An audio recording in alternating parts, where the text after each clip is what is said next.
Hi, Tam here. So today I'd like to talk to you about the sunk cost fallacy. Now, what is it? So the sunk cost fallacy, right? It's a cognitive defect that sabotages your mind into making the wrong decision continuously, right? So basically, you're on the wrong path, but because of this cognitive defect, right, you're carrying on the wrong path, even though somehow you know that, I should cut my losses short because this is the wrong way to go. So that's the sunk cost fallacy, right? So let's talk about it. So let's keep it simple, right? I mean, I don't want to go into the economics of the sunk cost, but a sunk cost is an investment. I mean, in economics, right, a sunk cost is an investment that you can never recover. So you invested your money in a stock, the stock tanked, your investment is gone. It's gone. You never recover it, right? There is a sunk cost that you've incurred. And the fallacy is you are refusing to accept the sunk cost for what it is, a sunk cost, right? All right. So the sunk cost fallacy basically means that, you're going on the wrong path, right? But because you've gone so far away already, because you invested so much time, so much money, so much effort into that path, right? You don't want to give up. You carry on hoping against hope that something positive will come out of it. And, a typical example of that, and I'm sure that has happened to many of us, is, you're driving. And it's a long drive that you're taking, right? It's going to take maybe 8, 9, 10 hours. And your navigation system shows you a shortcut. So you take the shortcut, you go off the freeway, right? And then 1 hour into that new road, you realize that, no, man, something is wrong. I mean, there's no signs, there's nothing, the road is dodgy, it's bumpy, there's potholes here and there. This is wrong, right? But you carry on because, you've been driving for an hour already, right? 2, 3 hours later, you're still driving and now the road is terrible. There's nothing there, it's just like some kind of deserted landscape, right? You can just see that this is wrong. I should really go back onto the freeway and carry on. But now you're thinking, right, I've already invested 3, 4 hours on that crappy little road. Let me carry on, man. I'm sure that, at the end, it will lead to I get to my destination a bit sooner, right? And I think the shortcut is good. But you really know that now, man, something is wrong. 4 or 5 hours later, man, now there's no way of going forward anymore. I mean, the road is just kaput, right? And now you have to drive back for another 5 hours to get back to the main road. The sunk cost fallacy, right? You could have made that decision 4 hours ago, but you carried on. And now you have to go back, but at least you're going back, right? Another good example of that is that you are in a relationship, right? So let's say you're a woman, right? And, you are with your boyfriend now for, let's say, 5 years. But the guy is a jerk, really, man, a jerk and a loser, and you're not compatible, he doesn't treat you right. He's just, this relationship, there's nothing beautiful about that. Actually, it's agonizing to stay in there. But now you're in that relationship for 5 years, and it's just disastrous, right? You should cut your losses short, dump your partner and move on. But because you invested 5 years already, you carry on. And again, you're hoping that, it's 5 years, let's get married. I'm sure when we get married, it's going to change for the better and things will be all, beautiful and, but. So you get married, things get worse. 2 years later, you divorced. And now, you wasted basically 7 years into this. You could have cut your losses short 7 years ago. That's the sunk cost fallacy, right? And perhaps the most painful situation in this fallacy, right, is at work. You've been working for this company, right, for 10 years, 15 years. You're not going anywhere. You haven't been promoted in the last 12 years. Your salary is stagnating. In fact, it could even be lower than it was before because of inflation, the company not doing so well, whatever, Perhaps you have a toxic boss who's making your life a living hell. It's not worth staying in that environment because, you're spending most of your life at work after all, right? From early morning to late afternoon, you're at work. And then you have some few hours back with your family, with your partner, with your loved ones. Then you need to sleep, then back to work. No, man, you should really leave. Resign, get something better, right? Have a plan B, Draw it, act on it, and resign. But no, you carry on. 10 years, 15 years. Until ultimately, right, you get fired because after all, your boss is a toxic boss. Or you get so stressed and so sick that, you just can't carry on anymore. The sunk cost fallacy, You should have identified that and cut your losses short 10 years ago.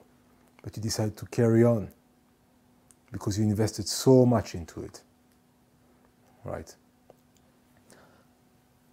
I'm a doctor, so when I was in medical school, there were quite a number of students like that, right? So we were in medical school, and 3 years into our medical studies, right? Some students could clearly see that medicine was never going to work out for them. Clearly. Some of them could not stand the sight of blood. I remember this one woman who would actually pass out when she would see a patient bleed. That was quite amazing, right? So some students cannot stand the sight of blood. Some students just, because the first 2 years of your medical training, right, you don't see too many patients. Actually, it's more theory and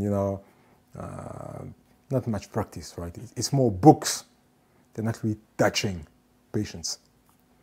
But now by year number 3, when you go to hospital now, and when you're exposed to patients all the time, and it's a different world. It's nothing like Grey's Anatomy or ER and stuff.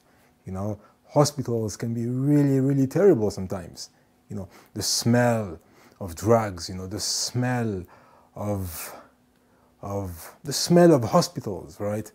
Some patients have urinary incontinence, some have fecal incontinence, some have both, some are vomiting there, smell of blood at times. Patients are dying. If you're in the ER department, for instance, it's sometimes it can be like a war zone. When you look at the kind of patients that ambulances are dropping on the ER floor, right? So some students could see that, wow, man, this is not for me. But because they had invested already 3 years into their career, they decided that, no, man, I just have to carry on. Otherwise, that would be a waste of time, money, effort, and stuff. And they carry on, and they become doctors. And now they decide that the only way out is maybe to specialize in a field that will take me out of seeing, touching, and talking to patients. So I'll be a radiologist, right? Or I'll be, and not to say that, radiologists are doctors who basically decided to run away from the realities of the doctor-patient relationship. Not at all. I mean, some people are doing it, and I'm sure most radiologists are doing it for the love of radiology, But some, and not just radiology, but it depends, right? Look, a lot of students did say after getting the medical degree that, I'm going to specialize in a field that's going to take me out of seeing patients, right? And often people will talk about radiology, right? I'm at home or I'm in the office and I'm just reporting on radiology cases, all right? Or I'll do dermatology. At least I won't have to deal with all that stuff, right? It's going to be nice and easy, better. All right, so that's just an example, right? You become a doctor there and then you become very unhappy for the rest of your life because you're doing something you don't love at all, right? You're just doing it maybe for the money or maybe for the status, right? No, man, that's the sunk cost fallacy. You see, you should never be afraid to move on. Never, right? Of course, we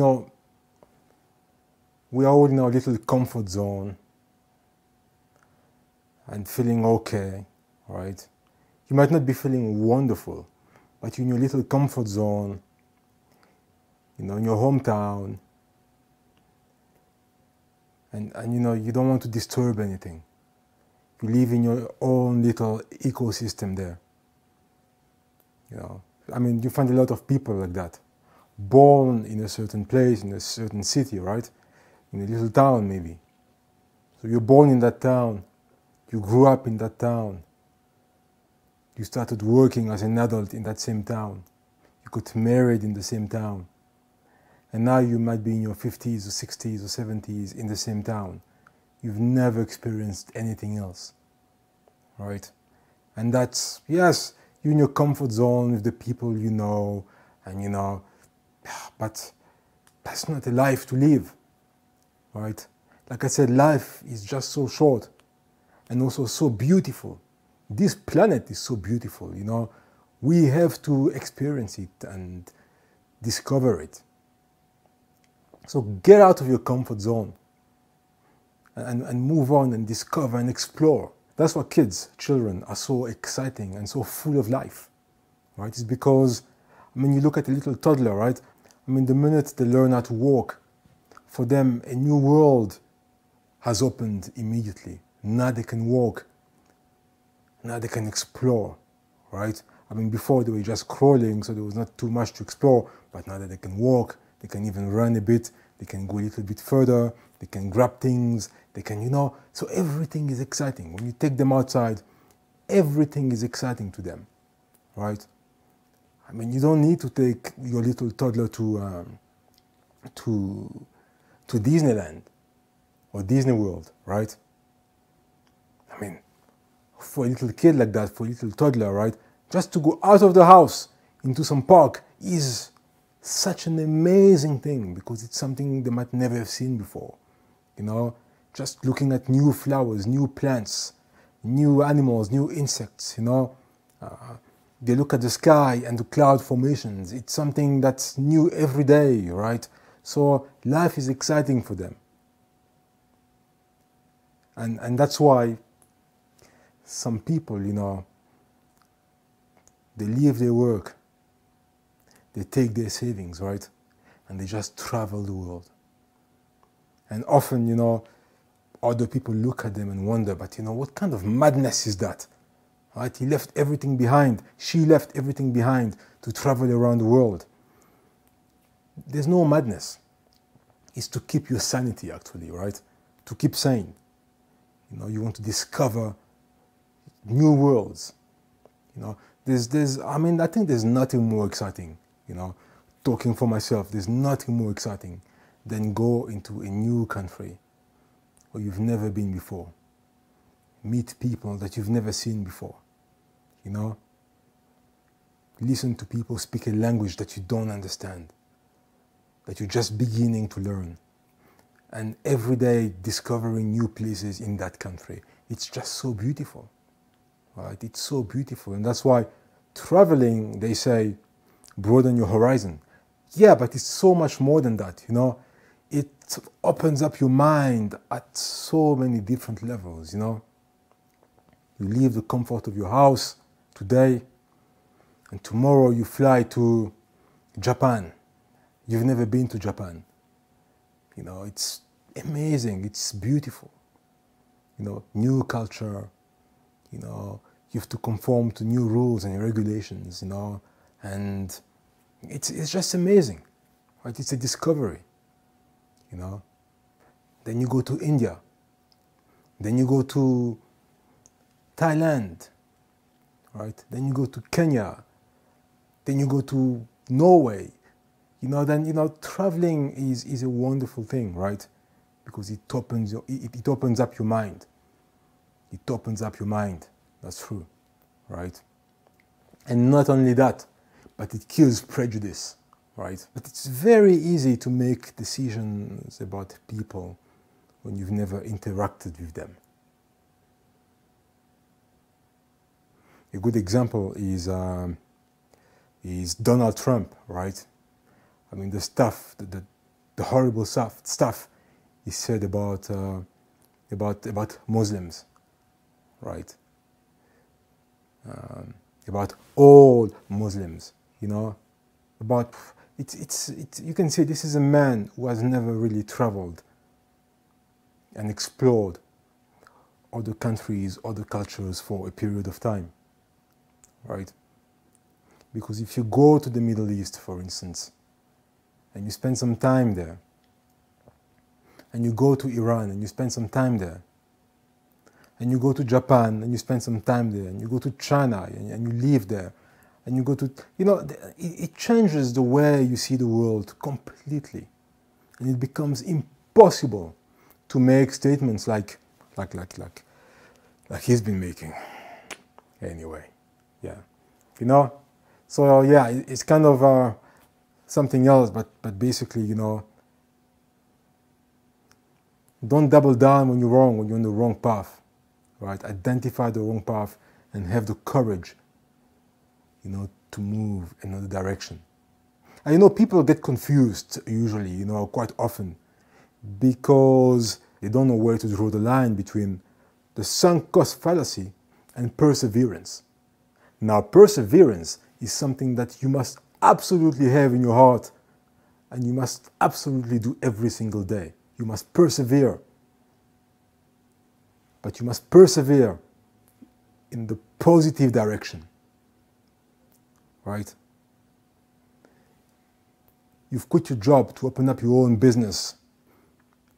Obviously, it's not going to be easy. It's going to be very difficult. You're going to take a major step back. You might even face bankruptcy. You might even get bankrupt. But you know, you have to persevere. You have to believe in yourself, persevere, keep on pushing, right? You've graduated from high school, now you're at university, now you're at college, right? You're doing the course you always wanted to do, but it's very, very hard.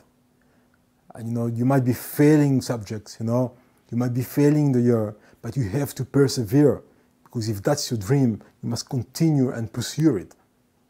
And you will get it, you know, that's perseverance, right? You're working for a particular company and you have a specific goal, right? You're going to create something there that's going to push you up further. Don't give up, persevere. Work harder than everybody else, right? Go to work earlier than everybody else. Leave later than everybody else, right? Push yourself harder than everybody else. That's perseverance. You know, you're doing it for a good cause. Nothing to do with the sunk cost fallacy. The sunk cost fallacy is, you know you're going the wrong directions. There's no hope there, right? You know this relationship is completely wrong. You've invested 3, 4, 5 years of your life into it. It's not going anywhere. It's only giving you pain and heartaches and drama, right? There's no perseverance. You're not persevering remaining in that relationship, persevering, I mean, no. You are caught in the sunk cost fallacy because you invested so much, you're trying to make it work. Yes, you might process the old information differently to make you feel better and say, oh, you know what, I really want this to work out. I really want my marriage to work. I'm going to do everything for... Sure, you could try that. You could go to a marriage counselor. You could go to a clinical psychologist. You could go to... you could get some help from, community help, whatever, But if clearly it doesn't work, leave. There's nothing to persevere about. There's no perseverance. I mean, you understand. It's very, very different here. All right? You're in a shitty little job that's only giving you pain and heartaches for years. Leave and get something better.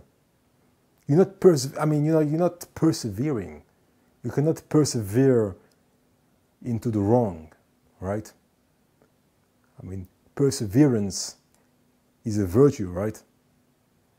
So you cannot say, okay, look, this is really fucked up, but I'm gonna carry on anyway, So although I know I've been driving the wrong direction for the last 6 hours, clearly my navigation system was wrong, I'm gonna persevere in the wrong direction. Come on, man. I mean, you've already identified that, the whole thing is effed up.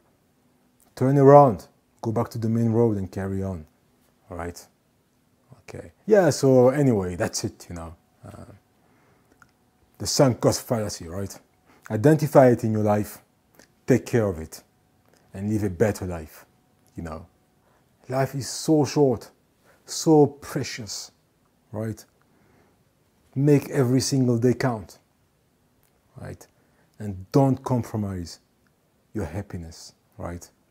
Be happy, make other people happy, Be better, make other people feel better, And I think if you do that, right, I mean, you will have achieved the main thing that you're here to achieve, to better yourself, to better other people, to better the human race, and make the world better and better and better every day. Take care.